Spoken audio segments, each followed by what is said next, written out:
পঞ্চগড়ের ২ শিক্ষা প্রতিষ্ঠানে ২টি ৪ তলা ভবনের ভিত্তিপ্রস্তর স্থাপন ও প্রতিবন্ধীদের মাঝে হুইল চেয়ার বিতরণ করা হয়েছে। আপনারা দেখছেন সমাজের চিত্র টিভি সংবাদ। পঞ্চগড় থেকে তোতা মিয়ার ভিডিও চিত্রে দেখুন বিস্তারিত। পঞ্চগড়ের আটোয়ারী উপজেলার ২টি শিক্ষা প্রতিষ্ঠানে ২টি ৪ তলা ভবনের ভিত্তিপ্রস্তর স্থাপন করেন এবং হুইল চেয়ার বিতরণ করা হয়। শুক্রবার বিকেলে প্রধান অতিথি হিসেবে উপস্থিত থেকে এই কাজের ভিত্তিপ্রস্তর স্থাপন করেন পঞ্চগড় ১ আসনের সাংসদ ব্যারিস্টার মুহাম্মদ নওশাদ জমির এমপি।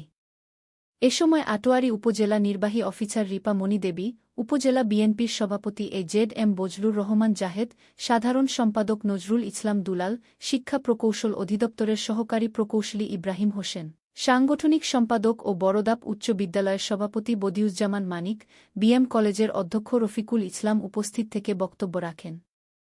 পঞ্চগড় জেলা শিক্ষা প্রকৌশল অধিদপ্তরের তত্ত্বাবধানে আটোয়ারী উপজেলার বড়দাপ আদর্শ উচ্চ বিদ্যালয় ১,২৫,০০,০০০ ও Atwari technical business management BM কলেজে ১,২৬,০০,০০০ ব্যয়ে ২টি ৪ তলা ভবনের ভিত্তিপ্রস্তর স্থাপন করা হয়েছে।